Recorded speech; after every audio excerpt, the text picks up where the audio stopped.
So right around 2010, 2009, 2010, the population is rebounding exponentially. So it's really jumping up year to year. And I mean, it might pop down a little bit and then pop way back up. And the modelers at that point are saying, hey, this thing's on the recovery. It's going to keep doing this. I mean, basically, in other populations, what we see is that these populations of animals will now start coming back because we've taken care of the main threats that were affecting it.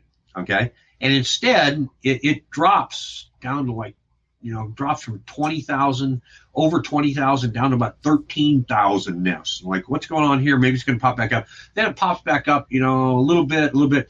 And what it's been doing is hovering somewhere around 20,000 nests rather than jump back up to 100,000 nests like we were kind of anticipating. And initially it thought, well, maybe this is like a Deepwater Horizon, temporary impact or something like that. But it still hasn't really significantly increased. It's still, like I said, hovering, around 20,000, and it's been doing that for a decade now, or close to a decade. And so a lot of other things come in.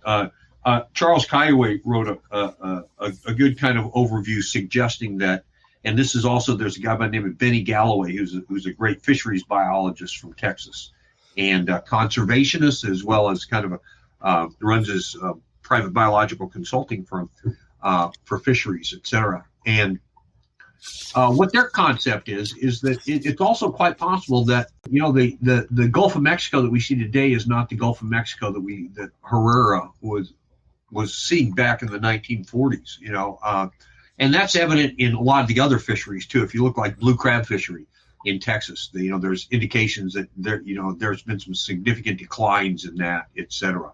I mean, just think about the coastal development we have, the amount of fisheries we have now compared to, let's say, 60, 70 years ago or something like that, with all the automated boats, et cetera. And so it may be that what we call the carrying capacity for the Gulf, for the Kemp's Ridley, is just not the same as it was, 60 or 70 years ago. And so, we don't know if this is a temporary setback or if it potentially is the new normal for the Kemp's Ridley.